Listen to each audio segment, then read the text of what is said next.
Buenas tardes. Pues palabras de agradecimiento a mi vez por haberme invitado, Rosa Golpiano y los organizadores de la CAM a estar aquí y exponer algunas ideas al hilo de trabajos recientes que involucran la tecnología digital. La llegada, la irrupción de los medios digitales en la fotografía ha supuesto un seísmo de efectos incalculables. Yo lo comparo al meteorito que terminó con los dinosaurios. Durante muchos años los dinosaurios no tuvieron conciencia de que había caído un meteorito que iba a terminar con su especie, ¿no? Pero el meteorito había ya empezado a provocar unos cambios en el ecosistema, en la atmósfera, etcétera, y a la postre es la situación que conocemos, ¿no? Que eso dio lugar a unos nuevos medios de vida, unas nuevas especies, etc. Dentro de estos parámetros darwinistas de entender la evolución de los medios, entiendo que la fotografía se ha visto igualmente afectada por toda una serie de cambios en cuyo origen encontramos precisamente el píxel, ¿no? La sustitución del silicio, de la plata por el silicio. Muchos todavía no nos hemos dado cuenta, pero el cambio está en camino y es inevitable, ¿no? Este cambio afecta a los valores fundacionales de la imagen fotográfica, ¿no? Y a medida que transcurre el tiempo y podemos tomar distancia y perspectiva, nos damos cuenta de cuáles eran, podemos ver con nitidez cuáles eran estos valores fundacionales y cómo están evolucionando, ¿no? Hacia qué horizonte nos dirigimos. Precisamente esa distancia, hace a lo mejor 20 años hablábamos de la irrupción de los nuevos medios, hoy ya prácticamente estamos pasando de la revolución digital y entrando en otra revolución que a lo mejor es la nanotecnológica, pero digamos que estamos en un cambio de fase y vemos que la fotografía en el fondo históricamente ha sido una anomalía, ha sido una excepción, un accidente. O sea, si entendemos la historia de las imágenes desde el punto de vista de las características del procedimiento, la fotografía realmente ha sido algo excepcional. ¿Por qué? Pues porque al dibujo o a la pintura le tenía que haber sucedido directamente la imagen digital, el infografismo. ¿Por qué razón? Pues porque exactamente su mecánica, su modus operandi es el mismo, ¿no? En el dibujo nosotros empezamos con una superficie blanca y con un elemento empezamos a hacer trazos, ¿no? Entonces, la creación es una secuencia de decisiones, o sea, dónde empezamos el primer trazo, la segunda decisión es en qué dirección, la tercera de qué color, etc., ¿no? Es decir, que la creación de una imagen la podemos cuantificar como una serie de pasos individuales, cada uno de ellos valorizable, ¿no? Muy bien. En cambio, la fotografía trastoca este esquema. La fotografía, apretamos un botón y toda una imagen genera toda la superficie se genera una imagen, ¿no? Es cierto que podemos intervenir en ella, ¿no? Podemos enfocar, desenfocar, cambiar la densidad, los colores, etcétera, ¿no? Pero cualquiera de los cambios que efectuemos tendrá lugar sobre toda la superficie a la vez. En cambio, en el dibujo podemos afectar individualmente cada una de estas unidades gráficas, ¿no? Bien, en la fotografía digital, en la imagen digital, reproducimos el esquema del dibujo. De nuevo hay unas unidades, que serán los píxeles, que podemos afectar de manera particularizada, ¿no? Y otra vez la imagen final será una secuencia, por eso los escáneres van haciendo secuencias, ¿no? Y a través de esa escritura rehacemos la imagen, ¿no? Por lo tanto, podríamos decir que la imagen analógica se inscribe y la imagen digital se escribe. La imagen digital se escribe como se escribía el dibujo. Y por eso tal vez en la creación digital hay esa tendencia proclive hacia la narratividad, hacia el relato, porque precisamente sus entrañas, sus atavismos, ya nos predisponen a esa discursividad, ¿no? Pero fijémonos pues que durante un siglo y medio ha acampado a sus anchas un sistema de representación que trastocaba esa secuencia, ¿no? Esa continuidad de un sistema de escritura gráfica, ¿no? El hecho de que la fotografía tuviese estas características le ha acarreado la sensación de que no había intervención, o que por lo menos esta intervención era más difícil, requería un esfuerzo. O sea, la subjetividad teníamos que añadirla con una sobredimensión del aspecto, de la participación en la realización de la imagen, ¿no? Y por eso a la fotografía le ha correspondido, de una manera pues un tanto, digamos, automática, pero yo creo que discutible, esa noción de huella, esa noción de evidencia, ¿no? O sea, la imagen se inscribe y nosotros no participamos en esa inscripción, o no participamos tanto como con el dibujo o con la imagen digital, ¿no? Incluso pasa otra cosa, y es que concedemos a un artilugio externo al cuerpo, a una cámara, le delegamos la potestad de realizar esta imagen. Y esta separación entre nosotros y la cámara, es decir, esta autonomía de la cámara respecto al cuerpo, respecto a la mano, da también, fortalece esa sensación de objetividad, ¿no? Entonces, en ese panorama, yo entiendo que, y lo explico ya desde el principio, para luego irlo ilustrando con imágenes, imágenes de mi propio trabajo, que es lo que me ha pedido Rosa, pues lo que está sucediendo ahora es que la imagen digital se aleja de esos valores fundacionales de la fotografía que podríamos sintetizar alrededor de dos ejes. Por un lado, la verdad, por otro lado, la memoria. Podríamos añadir también la identidad, pero sobre todo la verdad y la memoria. O sea, la verdad y la memoria han canalizado la razón de ser de la imagen fotográfica. Cuando nosotros analizamos pues, los parámetros de la cultura tecnocientífica, del positivismo, etc., en los que la fotografía ve su nacimiento, nos damos cuenta de que esos valores que han sido el alma, que han sido el espíritu de lo que ha dado fuerza a la producción fotográfica a lo largo de 150 años, hoy en día empiezan a desvanecerse, a disolverse, ¿no? Y en esa disolución se suceden toda una serie de cambios también colaterales que me parecen interesantes de examinar, ¿no? Por lo tanto, la fotografía, en base a esa excepcionalidad, ha acarreado esa noción de documento, de testimonio, de reflejo de la realidad. El mito del espejo. La fotografía es un espejo con memoria, un espejo que es capaz de reflejar aquello que tenemos delante, reflejar la naturaleza y luego inscribir, guardar, salvaguardar ese reflejo y, por lo tanto, tener la potestad de archivarlo, ¿no? Pero esto, que es como una convención cultural, ideológica, producto de unas circunstancias pues, históricas, ha sido rebatido por la propia práctica de los fotógrafos. Cada vez que un fotógrafo toma una foto, ya en el siglo XIX, ya los pioneros, estaba forzado a tomar unas decisiones y, por lo tanto, a subjetivizar el resultado. De esa manera, cada disparo fotográfico era un alejamiento respecto a estas convenciones un tanto ingenuas de la fotografía como documento objetivo de la realidad, como fotocopia, ¿no? Pero incluso hubo prácticas pioneras que intentaron el camelo, el fraude, la ficción en definitiva. La ficción es inherente a la fotografía misma y a mí me gusta decir de una manera provocativa que toda fotografía es necesariamente una ficción que se presenta como real, ¿no?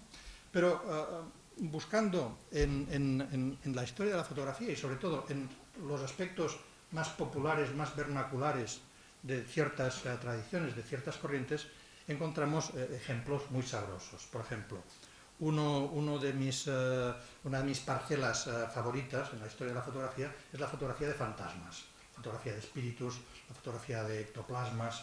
O sea, desde el siglo pasado, pues desde finales del siglo XIX, hubo una gran generación de farsantes que utilizó la fotografía para hacer creer a los más crédulos, a los más confiados, que eran capaces, con sus poderes de medium, con sus poderes paranormales, de captar la presencia de almas, de difuntos, de atraer las energías que serían capaces de plasmar en una emulsión fotosensible pues, la imagen de alguien que procedía del más allá o que había estado ya enterrado, ¿no? el iniciador de esta corriente, o por lo menos uno de los que más practicaron este tipo de técnica fotográfica, fue un abogado americano llamado William Mumbler, que se enriqueció a base de engañar a la gente pues, más cándida, de que efectivamente era posible, a través de esos poderes sobrenaturales, atraer, invocar la presencia de espíritus y fantasmas. Y para convencer que eso era así, pues realizaba fotografías. La fotografía era un documento, la fotografía era el testimonio infalible de lo que ocurría. Por lo tanto, si eso era fotografiable, significaba, la ecuación de la época, que esto era verdad, ¿no? Entonces, lo que vemos es que Mumbler hacía pues, simplemente toscos fotomontajes, toscas sobreimpresiones. Probablemente las placas que utilizaba ya habían sido sobreimpresionadas previamente, y de esa manera obtenía esta doble impresión del personaje que supuestamente se concentra y en su trance es capaz de atraer, de invocar la presencia del espíritu, o por ejemplo en este caso una figura fantasmal, ¿no? Otra vez otra imagen de Mumbler de 1870. Estas prácticas llegaron a hacerse tan populares que provocaron inmediatamente su parodia, ¿no? Es decir, y encontramos a autores, fotógrafos, que de una manera absolutamente teatralizada y exagerada, precisamente buscando el efecto vesperpento, pues hacen una burla de esas fotografías de espíritus. Esta es de Edouard Isidore Buguet, un francés, de 1875, 5 años más tarde de las del americano, ¿no? Buguet realizó toda una serie de fotos en las que él además era ilusionista, prestidigitador, es decir, mago profesional. Entonces, en ese caso, utilizaba la fotografía como tarjeta de visita promocional, publicitaria, ¿no? Lo que pasa que, evidentemente, él no pretendía que esto fuese cierto, sino que eran trucos para entretener a una audiencia, pero trucos que de alguna manera ridiculizaban o ironizaban sobre estas fotografías de fantasmas, ¿no? Otro personaje interesante es Ada Emna Dean, una inglesa que entre 1920 y 1930 también se ganó mucha reputación por sus poderes extrasensoriales, capaces de extraer los ectoplasmas, los auras de los personajes con los que se entrevistaba, ¿no? Y esto quedaba también reflejado en este tipo de fotografías.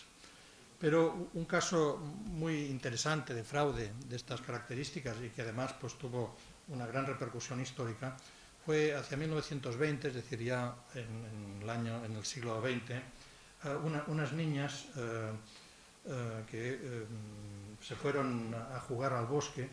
Entonces llegaron muy tarde a casa, y para que no las regañaran, pues contaron la historia de que se habían encontrado unas hadas y que les habían entretenido con un mensaje secreto, ¿no?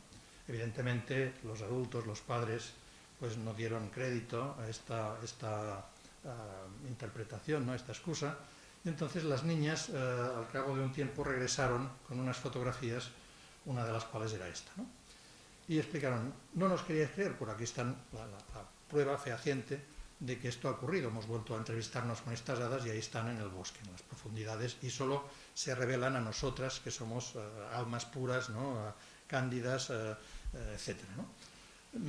Yo lo explico así de una manera rápida, pero lo interesante es que el tema llegó a los medios de comunicación y causó un gran revuelo, porque hubo una polémica sobre si las niñas eran fruto de una alucinación, eran unas impostoras, se habían inventado la historia haciendo un bricolaje fotográfico, montando estas fotografías, o qué había sucedido, ¿no? Pero realmente en periódicos serios hubo debate con artículos sobre la viabilidad de que las hadas existieran y pudiesen ser fotografiadas. Tanto es así que hay una película comercial, se llama Fotografiando hadas, que cuenta la historia de estas niñas, una película de circuito comercial, ¿no? Uno de los abogados de la causa de las hadas fue nada menos que el famoso escritor Conan Doyle, el autor de Sherlock Holmes, ¿no? Sherlock Holmes perdió a su hijo cuando era niño y siempre albergó la esperanza de poder comunicarse con su alma, ¿no? Entonces, ese deseo desenfrenado, esa ansia de recuperar a alguien amado, pues le hizo pasar por encima del carácter racional que en cambio concedió a su personaje, a Sherlock Holmes, autor de esa pesquisa deductiva absolutamente lógica, ¿no? Es decir, que esa lógica del detective a la hora de escrutar la realidad, a la hora de escrutar los misterios, pues no fue capaz de aplicarlo a su propia vida en el caso este de la fotografía de espíritus, ¿no? Y ya terminando un poco esta panorámica, pues en casos mucho más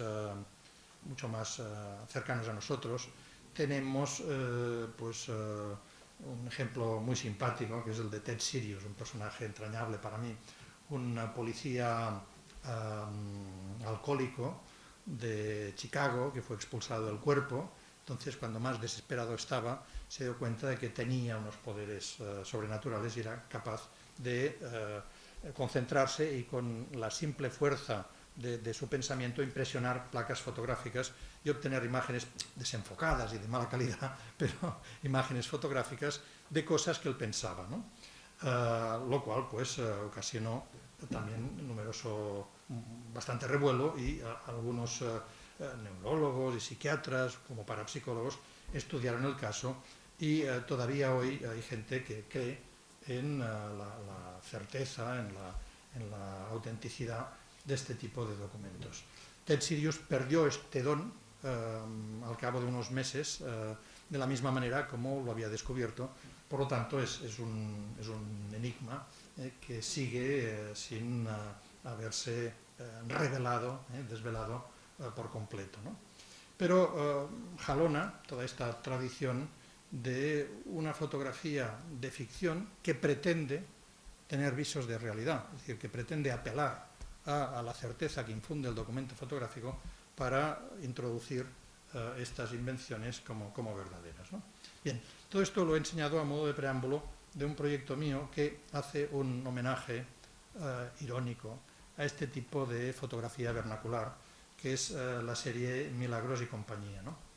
De hecho, este gusto mío por lo enigmático, por lo misterioso, etcétera, hace que muchos amigos que me conocen pues me manden recortes de cosas extrañas que suceden y que muchas veces componen motivos de inspiración o van añadiéndose a un álbum de cosas inexplicables o de cosas inauditas que pueden ser susceptibles de luego aprovecharse fotográficamente, ¿no? Por ejemplo, en una localidad del estado de Nuevo México, en Estados Unidos, pues un árbol, la corteza producía como una especie de forma que muchos lo identificaban con la Virgen María. Entonces ese árbol de repente fue el centro de peregrinaciones o de grandes aglomeraciones de devotos que venían así a hacer sus peticiones, a rezar, etcétera, etcétera, ¿no? Entonces, este tipo de situaciones a mí me parecen pues muy significativas de una situación actual en la que hay un regreso a las creencias, a las supersticiones, a la credulidad, ¿no? Chesterton decía que a medida que dejamos de creer en Dios no significa que dejemos de creer en nada, sino que empezamos a creer en cualquier cosa, ¿no? Y en cierta manera esto es lo que pasa. Hoy en día vivimos una época de religiones a la carta, de credos que cada uno se compone, de regresos a sensibilidades New Age, etcétera, etcétera. Y todo eso, repito, pues provoca ese estado de confusión de que cualquier cosa es posible, ¿no? Bien, el trabajo Milagros y compañía tiene un desarrollo narrativo y tiene que ver con el empleo pues, de la tecnología digital en su estadio más primitivo, que sería la utilización del Photoshop. Normalmente cuando hablamos de fotografía digital pensamos que se limita a hacer fotomontajes, ¿no? Pues bien, efectivamente ese puede ser un primer paso. Cuando hemos visto estas fotografías de Mumbler, que hacía estas sobreimpresiones, etcétera, pues hoy lo resolveremos de una manera mucho más controlada, a lo mejor a base de capas de Photoshop o de, en fin, con la paleta del repertorio de recursos gráficos que un programa de tratamiento, de procesamiento de imagen como Photoshop nos permite, ¿no? Pues en este caso, Milagros y compañía viene a ser una puesta en marcha, ¿no? Una puesta en obra de las posibilidades, un despliegue de las posibilidades de este tipo de nueva herramienta que tenemos los fotógrafos, ¿no? La historia empieza cuando, estando de viaje en Helsinki, en el periódico de mayor tirada de la ciudad, el Helsingborg, advertí un anuncio de un monasterio llamado Valamonde en el que se ofrecía cursos y talleres en los que se enseñaba a la gente a realizar milagros.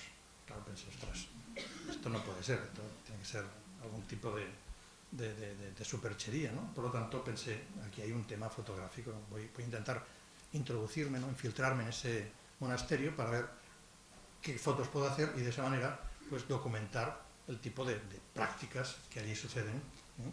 Entonces lo primero que hice fue, a través de unos contactos, conocer a uno de los monjes de este monasterio. Esto sucedía en la región de Karelia, entre Finlandia y Rusia, una región que es como el tapón entre Oriente y Occidente, entre la religión protestante y la religión ortodoxa, y que ha sido la raíz, el origen de tradiciones, de supersticiones, de historia, de leyendas, etc. Es donde se forjó, por ejemplo, el Kalevala, que es la gran epopeya de Finlandia. Bueno, pues este monje me explicó que en realidad lo que había sucedido es que una secta, los llamados Krisli, habían tomado posesión de este monasterio en el lago Saimaa, que es un lugar laberíntico, un lago con más de 12.000 islas y por lo tanto de acceso muy difícil, sobre todo cuando hay niebla o cuando en invierno los senderos, las vías de comunicación se obstaculizan, y que ese era el refugio para practicar un tipo de negocio extraño, una de cuyas facetas era justamente pillar a incautos que creyesen que eran capaces de aprender unas tretas, unos estratagemas para hacer milagros, ¿no? Empecé a estudiar el tema y en museos de antropología, de historia, pues me di cuenta de que efectivamente en esa zona se seguían practicando sistemas de curanderos y de chamanes, es decir, que realmente era el lugar propicio para que una secta de estas características encontrase el lugar, ¿no? Total que efectivamente decidí trasladarme al lugar, que aquí tenéis una vista aérea del monasterio de Valamonde, que está protegido de los curiosos precisamente por un sistema de laberintos, y por lo tanto el acceso es muy difícil, ¿no? Yo a través del guía, el monje que habéis visto antes, pues logré acercarme con una barca, Chino-chan, y entonces una vez llegué al monasterio, lo primero que hice fue ir a la sastrería para proveerme de los trajes que iba a utilizar en las prácticas, en las clases solemnes, en las fiestas, en los rituales, etc. Este, por ejemplo, es el de los domingos, ¿no? Y acto seguido, empecé manos a la obra, ¿no? A ver qué pasa aquí. La primera práctica que hacíamos era enseñar a leer el Kalevala a unas suricatas laponas, ¿veis? Cuando empecé a conocer gente, a otros colegas, ¿no? Pues me encontré con personajes famosos, como el famoso Larry Porter, que también cuando hacía vacaciones en la escuela de brujería de Harvard, iba a Valamonde a practicar. Algunos de los profesores, por ejemplo, aquí haciendo una nebulización, nuestros monitores, este era otro profesor de origen español, catalán, ¿no? O este otro, ¿no? que era capaz de, con sus rayos X en los ojos, capaz de freír los huevos con la fuerza térmica de la mirada. A los alumnos nos daban un material didáctico, unos kits, unos cuadernos, unos apuntes, por ejemplo, el tarot de los milagros fallidos, ¿no? Por ejemplo, queremos andar por el agua, pues cuidado, lo primero que hemos de hacer es saber nadar, porque si no, si fallamos nos podemos ahogar, ¿no? Es decir, había toda una serie de consejos, un kit de supervivencia a la hora de practicar la milagrería, ¿no? En cambio, luego habían las prácticas en sí, con el monitor, que nos explicaban cómo había que andar, cómo había qué había que pisar, qué no, etcétera, etcétera, ¿no?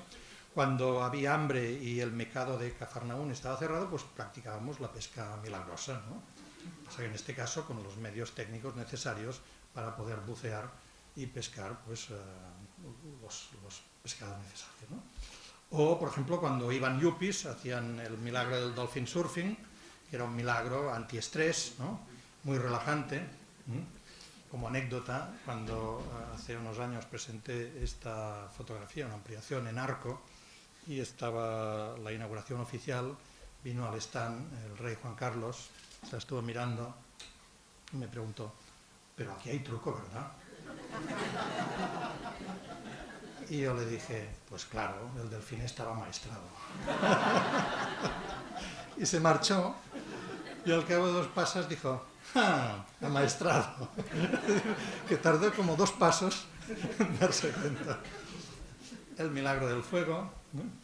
Como veis, son milagros relacionados con los elementos de la naturaleza, el milagro del hielo. ¿Podemos apagar la luz? Porque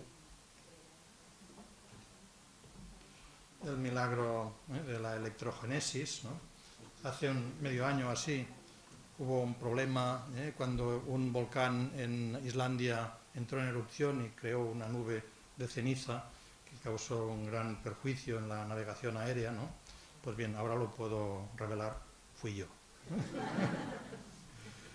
El milagro de la primavera, milagros clásicos, milagros bíblicos, milagro de separar las aguas, el milagro del espejo, el milagro de la levitación, el milagro de la deconstrucción correlativa, el milagro de la ubicuidad, el milagro de la feminidad o el milagro de la carne. Este es un milagro auténtico. Esto pasó en un pueblecito de la provincia de Granada, que en una tasca tenían un jamón ibérico, empezaron a cortar lonchas y de repente salió el rostro de Jesucristo. Entonces pues no sabían qué hacer, porque claro, comerse ese jamón era como hacer una comunión, y en cambio pues considerarlo una reliquia era perder un jamón que valía una burrada, ¿no? Hubo una cierta polémica. En mi caso pues el milagro es mucho más resultón, porque cada vez que se corta la loncha el personaje que sale es diferente. Por ejemplo, aquí veis al Che Guevara, ¿no? Hace poco hice una exposición en un monasterio en Francia y estuve en residencia y me invitaron a hacer toda una serie de milagros audiovisuales. Os enseño.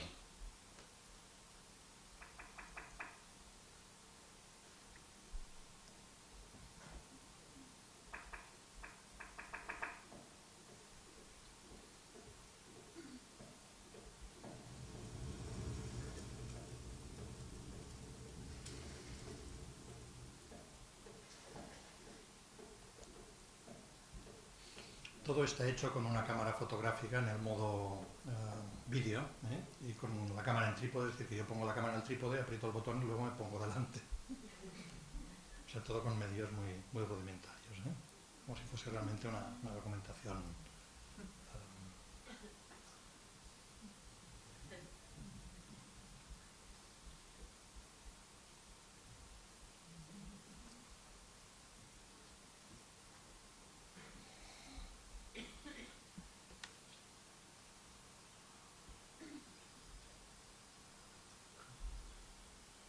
Me lo paso muy bien.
Esto es la tumba de un papa que hay en la Chartres de Aviñón.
Bueno,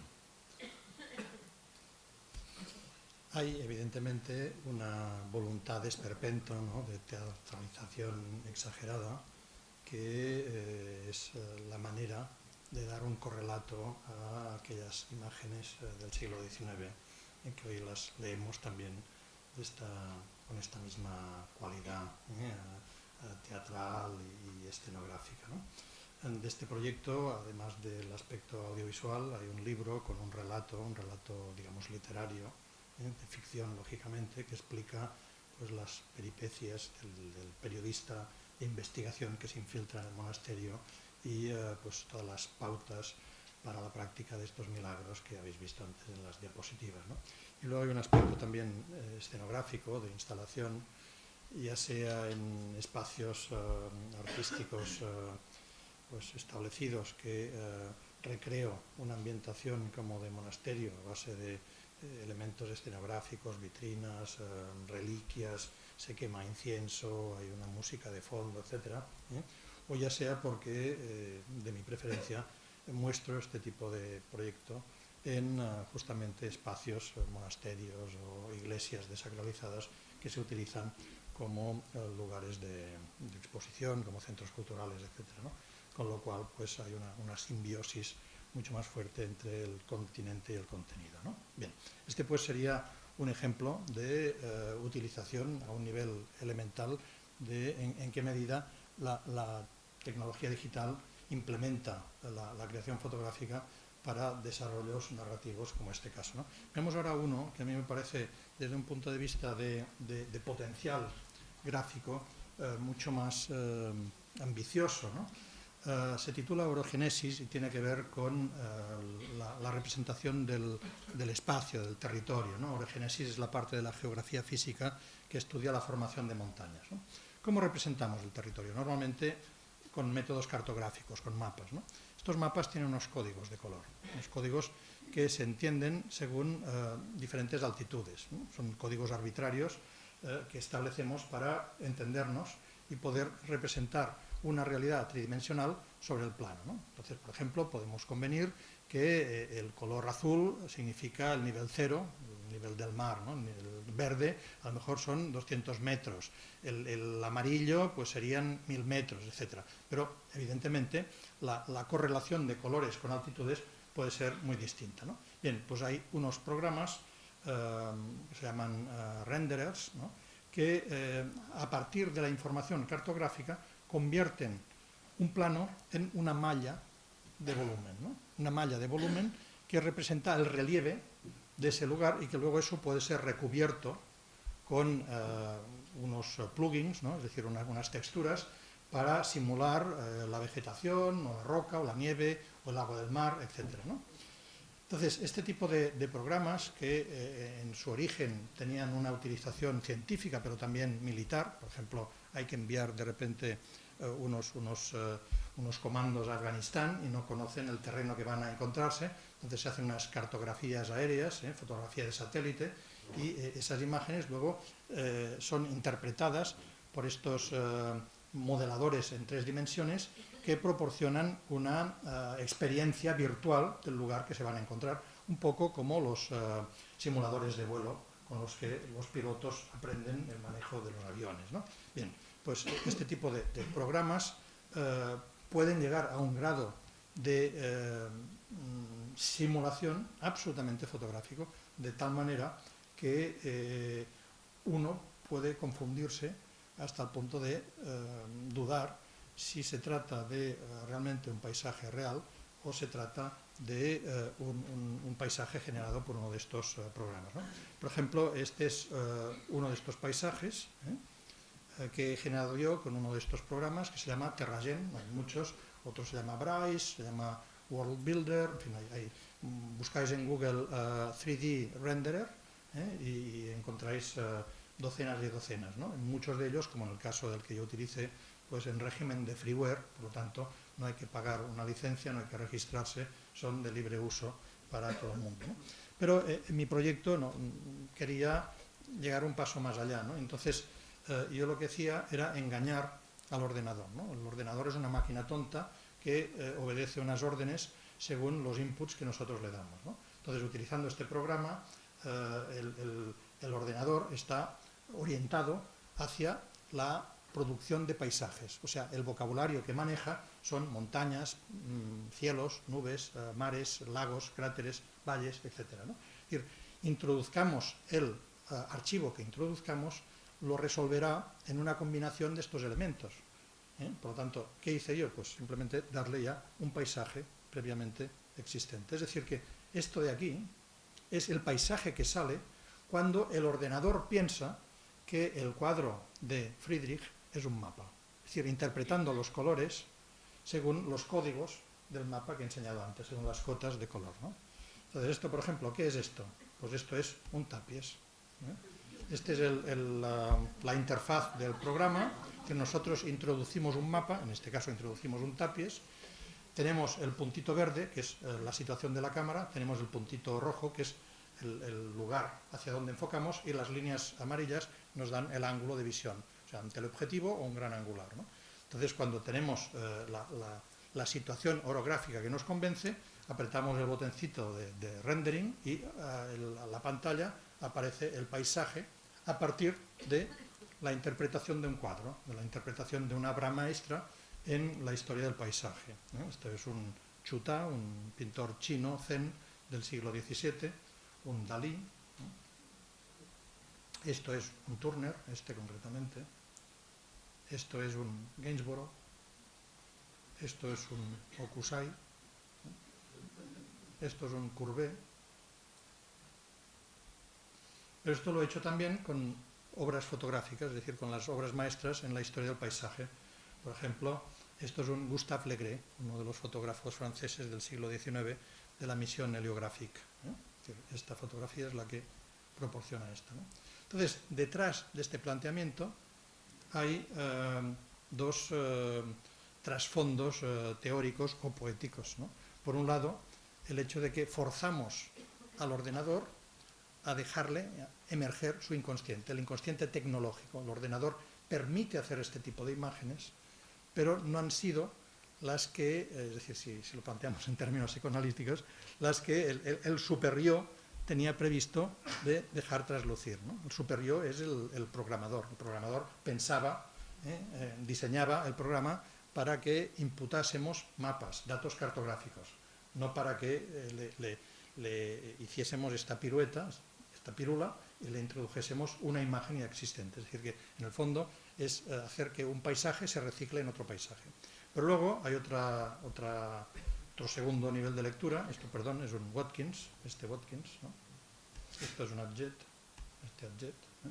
Pues que es que hoy en día, para obtener una representación de la realidad, ya no hace falta una experiencia directa de la naturaleza, sino una experiencia de imágenes previas, ¿no? Es decir, que vendría a ser una ejemplificación de la máxima posmodernista que arranca con la teoría platónica del mito de la caverna, de que la realidad está absolutamente alejada de nosotros y que solo tenemos sombras, solo nos llegan a nosotros esas mediaciones entre eso que entendemos como real y nosotros sujeto, esas pantallas a través de las cuales pues nosotros todavía vislumbramos unas apariencias, unas sombras de ese mundo exterior, ¿no?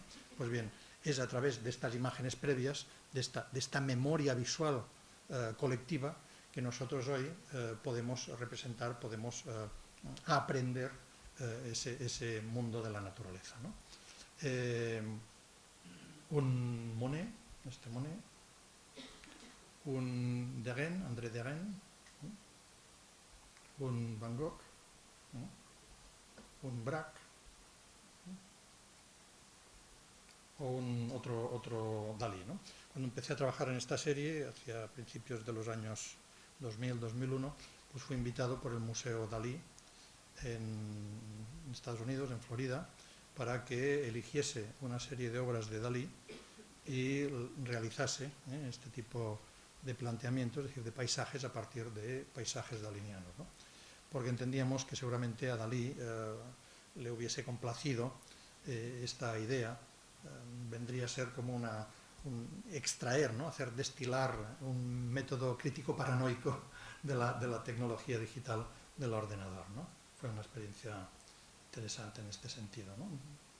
De contraponer unos procesos mentales, ¿no? Surreales con esa forma pues subversiva o de pervertir el programa, que vendría a ser también un gesto igualmente surrealista, pero con unas herramientas contemporáneas, ¿no? Por lo tanto, esta sería otra manera de aplicar esas posibilidades digitales a la imagen, ¿no? De forma que aquí incluso queda en entredicho el propio estatuto icónico de la fotografía, ¿no? Hasta qué punto eso son fotografías. Tienen una apariencia fotográfica, pero ya no son fotografía de stricto sensu, ¿no? Aunque son imágenes que luego, pues lo que hemos visto, son positivadas sobre papel fotográfico, ya sea en color o en blanco y negro, y reveladas químicamente, ¿no? Pero el origen germinal de la imagen ya no es el de un referente externo que es captado a través de una cámara, de un sistema óptico, etcétera, etcétera, impresionando una placa fotosensible, ¿no? Bien. Otra posibilidad tiene que ver con las redes sociales, internet, en fin. Una de las características actuales de la fotografía es su presencia masiva, su proliferación, el hecho de que hoy todos tenemos una cámara en el bolsillo, ya sea un teléfono celular provisto de cámara, ya sea una pequeña cámara digital, y por lo tanto esto ha hecho que todo el mundo sea fotógrafo, ¿no? Y con lo cual llegamos a la culminación de un proceso de secularización de la imagen. Al principio las imágenes eran patrimonio de los chamanes, de los brujos, ¿no? En las cavernas prehistóricas, en Altamira, en Lascaux, etc. Pues eran los únicos que eran capaces de representar los bisontes, los ciervos, los caballos, y de esa manera esa imagen, que tenía un potencial mágico, pues permitía invocar la suerte en la caza de esos animales, ¿no? Luego llegaron los artistas, que también eran personajes ungidos con un don divino, capaces de con su talento representar el mundo, pero eran una minoría, ¿no? Solo unos pocos tenían esa potestad, ¿no? Luego llegaron los fotógrafos, ¿no? Los fotógrafos ya iban cada vez socializando más la técnica de obtener imágenes, ¿no? Pero recordad, al principio, en el siglo XIX, tomar fotografías era un calvario, había que prepararse las placas, utilizar cámaras complicadísimas, taparse la cabeza con un trapo negro, etc. Poco a poco eso se fue simplificando. Llegó el señor Eastman y nos dijo, a partir de ahora ustedes aprietan el botón y nosotros haremos el resto. Y efectivamente, cada vez era más sencillo hacer fotografías. Pero recordad que vuestros abuelos, vuestros padres, pues hacían la fotografía como un acto solemne, era ir al estudio del fotógrafo en ocasiones muy señaladas, o solo los padres, ¿no? Los adultos, tenían una cámara que fotografiaban la vida familiar, ¿no?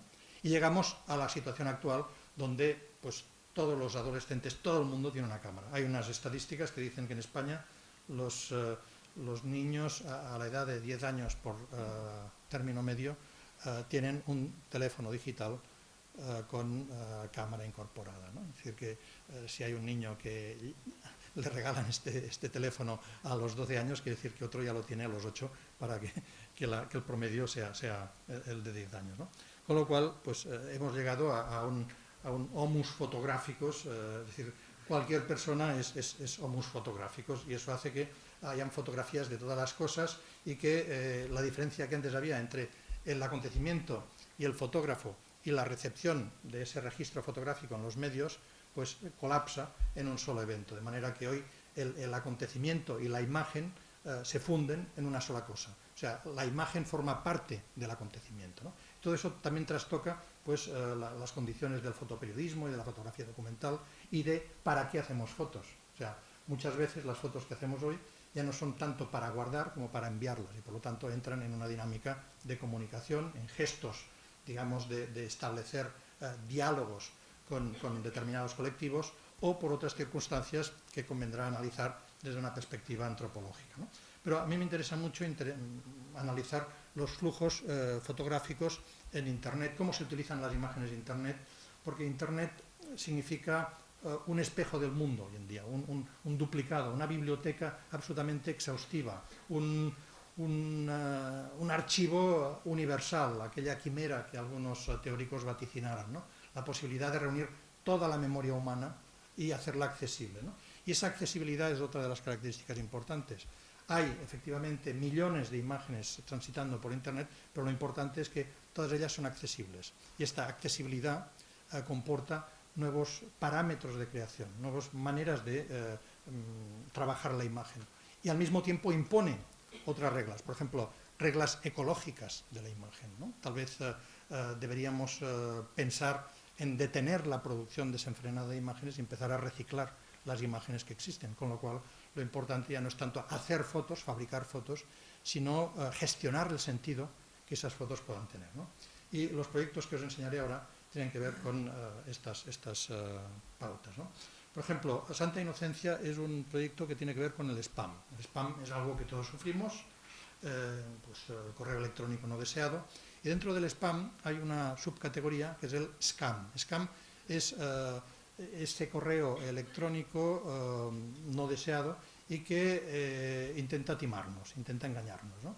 Hay diferentes tipos, por ejemplo, seguramente todos habéis recibido pues, imágenes de chicas pues, muy sugestivas, muy seductoras, normalmente se presentan como pues, jóvenes de países del este y que quieren casarse y que alguien les ha dado vuestra dirección y entonces pues se establece un diálogo, ¿no?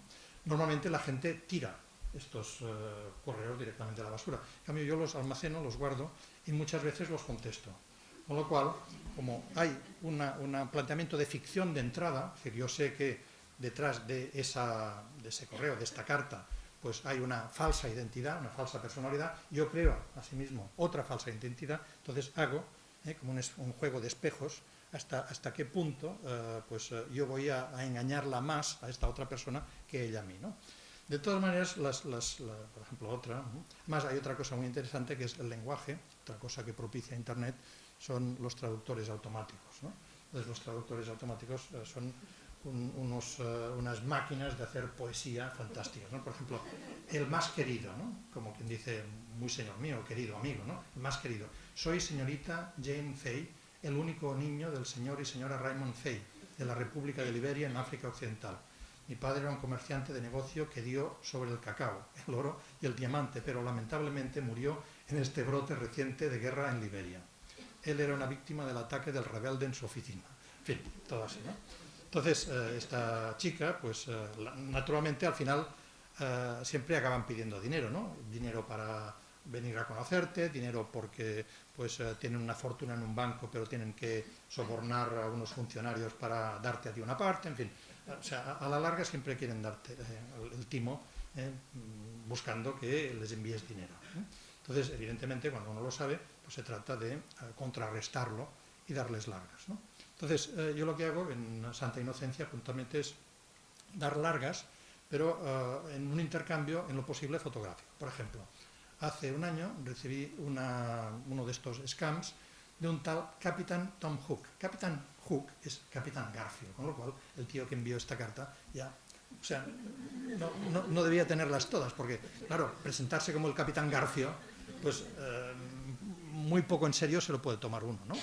Entonces, cuando yo le contesté, cambió inmediatamente y pasó a ser Sargento Garfield, Sergeant Hook, es decir, ya se degradó por si acaso, ¿no? Bueno, el señor Hook, el capitán Tom Hook, me decía que era un oficial destacado en Irak, del ejército norteamericano, y que pertenecía a la patrulla que se habían encontrado en Bagdad un container lleno de fajos de dinero que Saddam Hussein y sus secuaces dejaron abandonado ante la llegada imprevista del ejército americano, ¿no? Y entonces me daba recortes de periódicos y me decía que él se sentía pues defraudado con la actuación de los americanos en Irak y que quería dedicar una parte de este dinero a obras de beneficencia y de caridad, pues de alguna manera porque tenía esos remordimientos, ¿no? Entonces yo le dije, hombre, fantástico, ha dado usted con la persona adecuada, ¿no? Pero claro, yo necesito que, además de un recorte de periódico, que lo puedo encontrar en cualquier partes, usted me acredite que efectivamente tiene este dinero, por lo tanto, mándeme una foto, ¿no? Al cabo de un momento, el tío me manda esta foto, ¿no? Y yo le dije, sí, bueno, pero es una foto de lejos, perdone, pero yo soy un poco incrédulo y solo me fío de la fotografía, porque usted ya sabe que la fotografía es un documento fiable, pues creíble, que no miente. Si no me da detalles, no seguimos la comunicación. El tío me manda detalles, ¿no? Yo le digo, bueno, pues muy bien, ya veo que va usted en serio, muy bien. Pues le voy a decir, yo soy el párroco de una iglesia en Barcelona que se llama la Sagrada Familia, que la construyó un arquitecto bastante conocido, Antonio Gaudí. Y mire, hace un siglo que intentamos terminar el templo y no hay manera, ¿no? Porque es muy costoso y tal. Entonces, pues, no sé, unos cuantos de sus millones nos irán muy bien para terminar esto, ¿no? Y él me contesta, oiga, usted con el dinero haga lo que quiera, pero yo lo que necesito es que usted me envíe, no sé si eran $4.000, porque tengo que hacer no sé qué y no sé cuántos y pagar al consignatario, no sé cuántos, ¿no? Le digo, sí, pero bueno, yo le envío aquí, ahora hemos de empezar a conocernos, este es mi retrato, por favor, mándeme el suyo. Y él me manda su retrato, ¿no? Y entonces le digo, bueno, sí, pero usted dice que me dará este dinero, pero ¿cómo lo vamos a hacer esto legalmente y tal? Dice, no se preocupe, aquí le envío un acto de donación de no sé cuántos millones, tal. Y digo, sí, pero claro, esto es en Sudáfrica, no sé qué tiene que ver. Bueno, pues lo mando diferente. Y me lo van mandando de diferentes países, ¿no? Yo digo, no, pero es que este no me dice. Bueno, entonces eso es todo un diálogo, que lleva pues páginas y páginas, ¿no? Entonces yo le digo, sí, pero ahora pues me tengo que ir a un pueblecito que se llama Albarracín, que es una ciudad, y le cuento mi vida, porque hay un congreso de restauración de bienes de la iglesia, es un pueblo muy interesante, tiene unas murallas, usted como militar, las murallas, arquitectura castrense, asedios, esto le interesa, ¿verdad? Y me dice, sí, me interesa mucho, pero envíeme el dinero. Momento, hoy he ido al museo, había unos tapices flamencos con las guerras de las batallas de Flandes, a ver, los tercios de Flandes, ha oído hablar, ¿no?, de la historia bélica, tal. Usted que es sargento, ¿no? Y me dice, sí, pero mándeme el dinero, mándeme el dinero. Y digo, no, un momento, no vaya tan deprisa, ¿no? Y le digo, mire, es que he cambiado de idea, en vez de restaurar la Sagrada Familia o terminar, he visto que estas murallas de Albarracín necesitan iluminarse y creo que con un presupuesto más modesto podemos desviarlo. Bueno, entonces así, ¿no? y lo alargo, y entonces con todo eso hago un libro, ¿no? Es decir, hasta que llego a las 86 páginas que tiene el libro y que ya el editor me decía, corta tío, que ya no hay más espacio, ¿no? Al señor Fourier Francisco, de nacionalidad francesa, viví colgantes un buen momento en Costa de Marfil y trabajaba en el sector del comercio de los productos agrícolas y textiles. Bueno, entonces, ¿qué le pasa a este pobre señor? Pues que se está muriendo, tiene una enfermedad terminal y me dice que también me ha contactado a mí porque le han dado mi dirección, soy una persona de confianza, etcétera, y entonces quiere hacerme donación también de su fortuna. Entonces me pide que para creerlo, pues me manda unas fotos en el hospital, absolutamente pues, de pamplera, ¿no? Entonces me pide que me ponga en contacto con su notario, y el notario pues me envía también sus datos y me pide que por Western Union le haga un giro postal, ¿no? Y entonces ahí sí, yo le digo, sí, pero ahora viene el Papa, estamos muy atrafagats y además pues estamos nerviosos porque están construyendo un túnel del AVE por debajo y todo tiembla. Entonces pues, en fin, le estoy dando largas, estamos en medio, ¿no? Es decir, ya veremos cómo termina. Otro proyecto, Google Grammas, también relacionado con digital, las prácticas, digamos, de las herramientas, las nuevas herramientas, los motores de búsqueda, etcétera, ¿no? Google Grammas es un proyecto que empieza con el mosaico como sistema de representación milenario, ¿no? Un mosaico romano, que ha sido recuperado como técnica de representación por las vanguardias, ¿no? O sea, aquí tenemos, por ejemplo, un cuadro de Dalí, donde, según como lo miremos, pues vemos o bien el retrato de Abraham Lincoln, o bien la esposa del artista, Gala, desnuda de espaldas mirando al mar, ¿no? Y en el terreno fotográfico pues tenemos el fotomosaico, que han habido artistas como David Hockney que lo han estado empleando como prácticas que revisaban la idea de los constructivistas, de los cubistas, de los futuristas, etc. Desmembrar una escena en diferentes puntos de vista para luego restituirla a base de la suma, la composición de todos estos puntos de vista particulares, ¿no? Pero hace unos años, en el año 2004 apareció un programador americano que se llama Frank Midley, que inventó un software de fotomosaico que me pareció muy interesante y que inmediatamente lo contacté y él se brindó a adaptarlo a las necesidades que yo le pedí, ¿no? Consiste en lo siguiente. Una imagen es fragmentada en un número determinado de celdillas, podemos decidirlo. 1000, 10.000, 20.000, las que queramos, ¿no? Entonces el ordenador mide el histograma de cada una de estas celdillas. El histograma sería el valor de densidad, más claro, más oscuro, y el valor cromático, más magenta, más verde, más amarillo, etc., ¿no? Entonces va a buscar a un directorio, es decir, a un banco de imágenes, una imagen, una foto que empequeñecida al tamaño de la celdilla tenga un histograma parecido. Y entonces hace como una sustitución. O sea, cada celdilla inicial es sustituida por una foto, pero a un tamaño diminuto, ¿no? Con lo cual se reconstruye la imagen a base de miles de otras imágenes. Con lo cual tenemos ese efecto de mosaico. De lejos vemos una imagen, pero cuando nos acercamos vemos que la textura está compuesta de otras muchas imágenes, ¿no?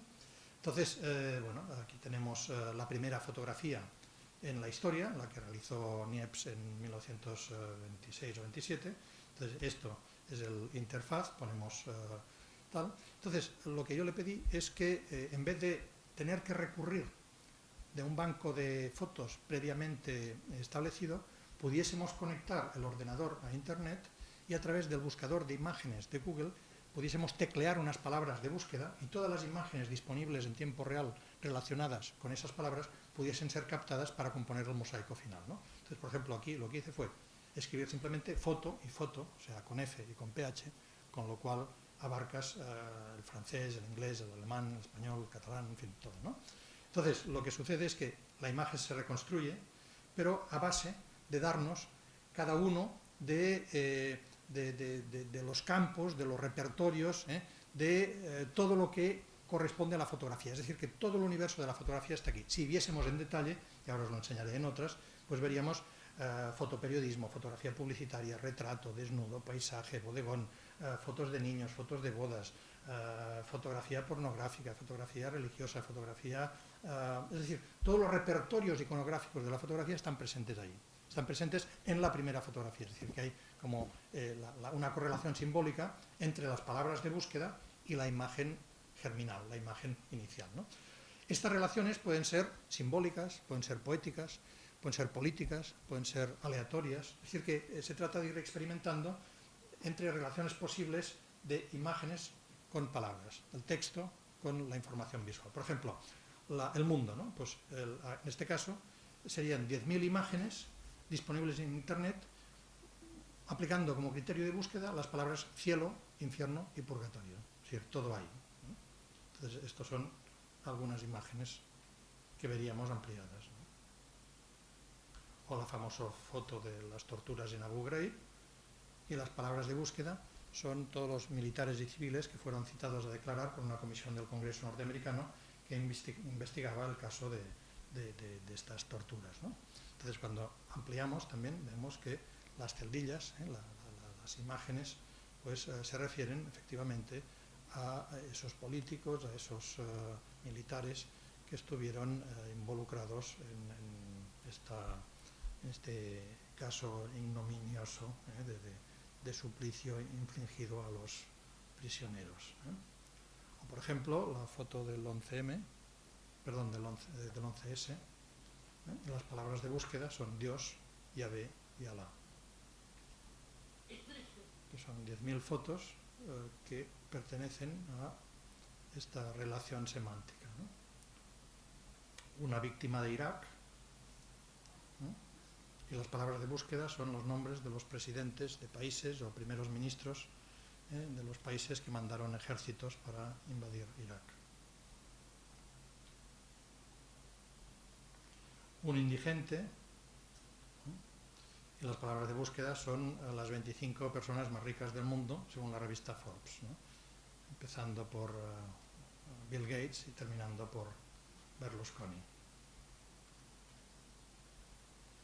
Una acción de Greenpeace para salvar a unos delfines en aguas contaminadas, y las palabras de búsqueda son las 25 empresas que más polucionan el océano según Greenpeace, ¿no? Que pertenecen a un consorcio llamado CEFIC, un consorcio de industrias químicas.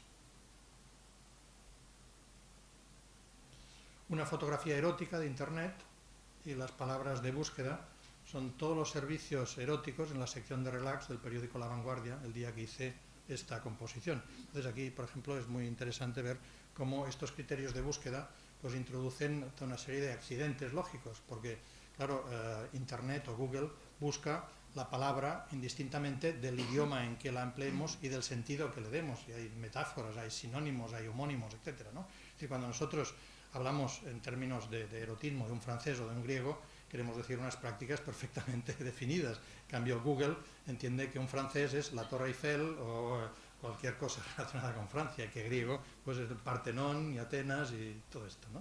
Es decir, que cuando miramos las imágenes, de repente eso, salen fotografías del Arco de Triunfo o del Louvre, ¿no?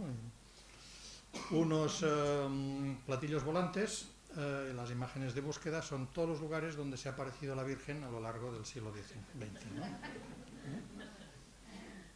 Y estos serían, por ejemplo, pues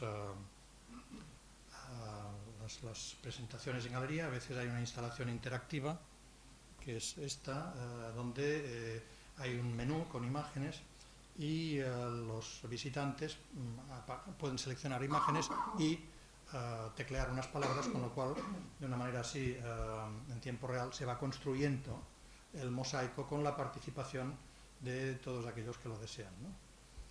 Y además, esto pues son proyectos que he hecho en espacios públicos. Esto es, por ejemplo, la fachada de un hotel en Barcelona, el Hotel Meridian, que hay una puerta de estas rotatorias. Entonces es como una inmersión en la imagen, ¿no? O sea, cuando entramos quedamos absolutamente envueltos en la imagen, lo cual viene a ser como una metáfora de la iconosfera, ¿no? Y en base a este procedimiento, esta idea, Estoy realizando en estos momentos un proyecto en un pueblo de La Rioja que se llama Sajazarra, un pueblecito pequeño, casi lindando ya a Burgos. Solo tiene 120 habitantes, pero tiene una tradición cultural muy potente y hacen festivales de música antigua, de poesía, etcétera, ¿no? Y uno de los proyectos consiste en que cada año invitan a un artista a realizar un proyecto público en el que la única condición es que los 120 habitantes del pueblo tienen que participar en el proyecto, ¿no? Entonces, pues han ido diferentes compañeros antes y a mí me invitaron. Estuve estudiando la historia del lugar y había una leyenda que me pareció que daba posibilidades de trabajarla, que es la campana de la Mora, ¿no? Resulta que en la Edad Media, cuando el inicio de la Reconquista, pues una princesa mora se convirtió al cristianismo y quería que la bautizasen, pero ningún pueblo de esa zona lo consintió. Solo en Sajazarra, es decir, el párroco de Sajazarra pues bautizó a la princesa mora para que se convirtiese en cristiana, ¿no? Entonces, en agradecimiento, la princesa regaló una campana al pueblo. En fin, todavía hoy en el campanario hay una campana que la llaman la campana de la Mora, ¿no? Entonces, este gesto digamos, de obertura, de tolerancia religiosa, pues me pareció muy actual y digno de ser retrabajado, ¿no? Entonces, lo que pedí fue permiso a Patrimonio y al Obispado de que me dejasen trabajar en este arco de la iglesia tapiado que da a la plaza mayor del pueblo, y a base de fotocerámica, es decir, de pequeñas teselas o pequeñas rayolas, de pequeñas tejas, bueno, o sea, baldosas, bueno, eso, que hago con una empresa de aquí cerca, ¿no? de Castellón. Se emulsionan las baldosas con pigmentos de esmalte, se cuecen y por lo tanto queda fotocerámica permanente que resiste las inclemencias del tiempo y tal, ¿no? Entonces la idea es una campana, la campana de la Mora, pero que esté constituida con imágenes de todas las familias de Sajazarra. Es decir, que en verano pasado, durante la Festa Mayor, el alcalde hizo un bando, que yo estaría una semana allí, en el ayuntamiento, en una sala habilitada, para que con unos ayudantes teníamos unas cámaras y reproduciríamos todos los álbumes familiares que la gente quisiese libremente traernos, ¿no? Llegamos a componer un archivo de más de 16.000 imágenes que ahora pertenece al ayuntamiento y que es como una memoria colectiva y que son las pequeñas imágenes que trazan la vida de la historia, la memoria colectiva, pues las vendimias, la guerra civil, los bautizos, la llegada de los primeros automóviles, los picnics, en fin, o sea, tanto pues, de principios del siglo XX como de fotos más actuales, ya en color, etcétera. Pues desde las fotos de los bebés vino un señor, bueno, una familia, ¿no?, con 3 álbumes un solo bebé, pues fotografiado por detrás, por delante, de lado, etcétera, etcétera, ¿no? Y con esas imágenes, pues rehago estas baldosas, cuando uno se acerca ve todas estas imágenes, es esto.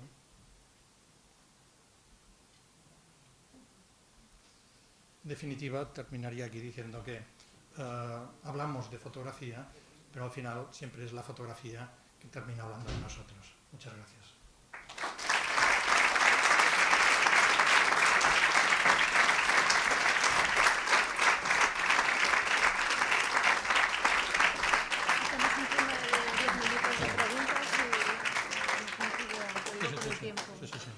Sí, tenemos 10 minutos por si alguien quiere hacer algún comentario o preguntar alguna cosa que le haya interesado particularmente. ¿Sí? Al principio decías que la imagen analógica se inscribe y la fotografía digital se escribe.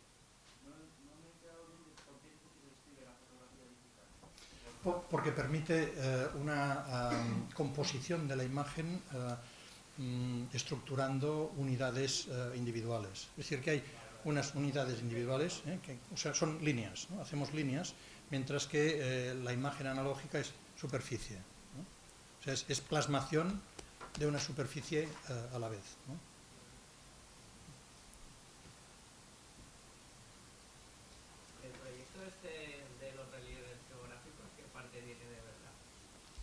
no tiene casi toda la verdad. Es decir, el relieve es el resultado o la consecuencia de la aplicación de este tipo de software sobre el cuadro que he utilizado, ¿no? Pero pensad que con cualquier cuadro se pueden obtener cualquier tipo de paisajes, ¿no? O sea, imaginaos, por ejemplo, lo he hecho también con rostros. Vamos a hacer un paisaje a partir de un rostro.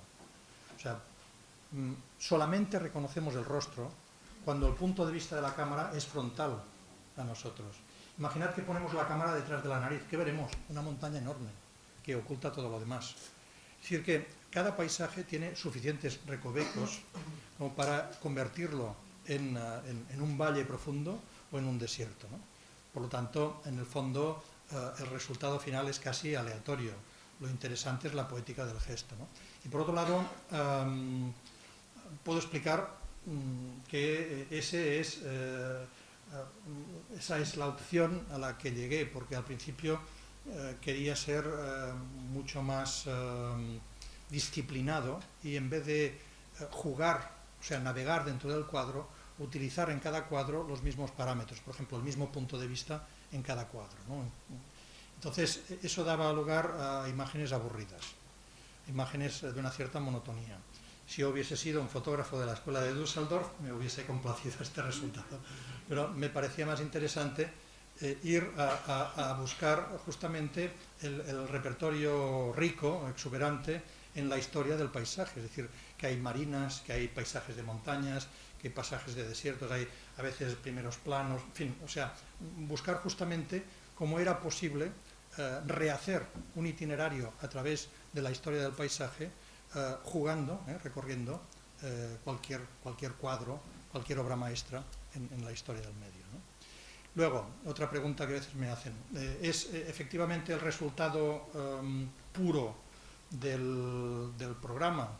A veces hago pequeños retoques con Photoshop, no solo cosméticos para calibrar colores o dar más definición y tal, sino también que a veces introduzco pequeñas trampas visuales. Por ejemplo, pongo un pájaro o hago que aparezca una cascada, cosas así, ¿no? Es decir, que eso el programa que utilizo no lo permite. Hay programas profesionales. Pensad que, por ejemplo, todas estas películas de ciencia ficción, como El Señor de los Anillos, esos paisajes de la Tierra Media y todo eso, están hechas con programas muy parecidos, más profesionales, más sofisticados y mucho más costosos, ¿no?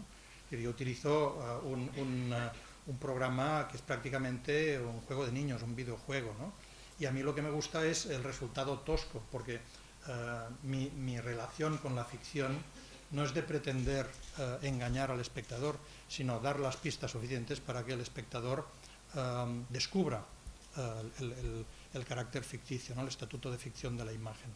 Por eso que se vean los polígonos de que está compuesta la superficie del paisaje, pues no me preocupa, al revés. O sea, porque eso además nos lleva a otra cosa, ¿no? Yo creo que la calidad en fotografía digital se entiende erróneamente como una mayor proximidad a la fotografía analógica, ¿no? En cambio, yo entiendo que la fotografía digital ha de revelar el píxel, ¿no? Los píxeles también son bonitos, entre comillas, ¿no? ¿Sí? Comparado la fotografía digital con el meteorito que hundió a los dinosaurios, ¿va a desaparecer según la fotografía? Mira, durante mucho tiempo yo dudaba entre dos interpretaciones. Una era que la fotografía digital simplemente representaba la continuidad de un modelo de mirada fotográfica y que simplemente se habían cambiado una serie de posibilidades, se había enriquecido el repertorio, digamos, el vocabulario técnico, como cuando pues de repente el daguerrotipo pasa a la placa albuminada y luego es decir, toda la evolución y llegamos a la Leica, llegamos, etcétera, ¿no? A las cámaras electrónicas con objetivos automáticos, etcétera. Es decir, ha habido un progreso constante, ¿no? Pero realmente hemos de entender que la fotografía digital pertenece a esta progresión de perfeccionamiento técnico, o la otra interpretación, no, hemos de decir, a partir de ahora hemos de entender que comparece una fotografía otra, ya es otra cosa. Y que todavía la llamamos fotografía porque no hemos sabido inventar otro término. Y yo cada vez más me inclino más por esa segunda interpretación. O sea, pienso que lo que ahora manejamos ya no es la fotografía tal como la entendíamos en el siglo XX. Es otro concepto. Cuando decimos fotografía digital, la fotografía es el sustantivo y digital es el adjetivo. Yo creo que es al revés. Es decir, tenemos que decir digitalización fotográfica. O sea, lo importante en estos momentos es el soporte digital. El soporte digital y todas esas condiciones, todas esas circunstancias anejas, es decir, su transmisibilidad, su accesibilidad, su proliferación, etcétera, etcétera, han hecho que la imagen hoy en día tenga unas características ya completamente distintas. Por ejemplo, esa relación que comentaba al principio con la verdad y con la memoria, ¿no? Y pienso que hemos de entender que ya manejamos otro medio, ¿eh? Un medio que empieza a disolverse en la imagen, ¿no? Cada vez más es difícil de saber lo que es una fotografía, lo que es una imagen digital, lo que es un dibujo, etc. Muchas fotografías hoy son ya puros efectos de Photoshop, y cuando decimos Photoshop decimos de retoque, por lo tanto de intervención manual, por lo tanto de dibujo. O sea, hay una mezcolanza, una hibridización que es muy difícil poder hoy definir qué queda de la fotografía, ¿no? Bueno, hace unos meses publiqué el libro La Cámara de Pandora, donde intento aproximarme, ¿no? ¿Qué queda? El tema es este: ¿qué queda de la fotografía hoy? ¿Qué queda en los usos que todavía utilizamos? O sea, porque, por ejemplo, los blogs han sustituido los álbumes familiares. Ya nadie tiene álbum familiar. Todo funciona por el sistema de blog. Los blogs cumplen el mismo cometido, ¿no? Fijémonos que ahí las imágenes ya no están para guardar, son para explicar un acontecimiento, pero que se renuevan, se borran, hay una dinámica pues, completamente distinta, ¿no? Entonces eso hace pues, que las fotos tengan otra misión, otra función, y por lo tanto su naturaleza se vea profundamente trastocada por todos estos nuevos usos, ¿no? Yo me tengo que ir al aeropuerto. Muchas gracias, perdonad.